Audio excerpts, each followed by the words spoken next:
Ako ay si Victoria Carillo, 53 taong gulang. Ako ay hindi sang-ayon sa martial law dahil sa aking mga naranasan noon. Nakakatakot ang panahong yon, ng panahon ng martial law. Ang mga bata ay hindi makalabas ng gabi dahil sa takot sa mga militar. At ang ibang mga kababaihan naman ay takot din sa pang-aabuso ng mga militar.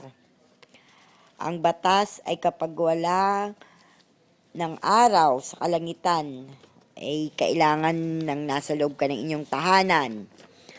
At kung ikaw ay lalabas, ikaw ay makukulong o mapaparusahan ng batas militar.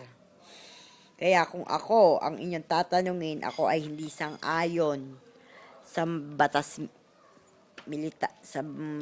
militar or martial law. Yun lang po ang natatandaan ko. Salamat.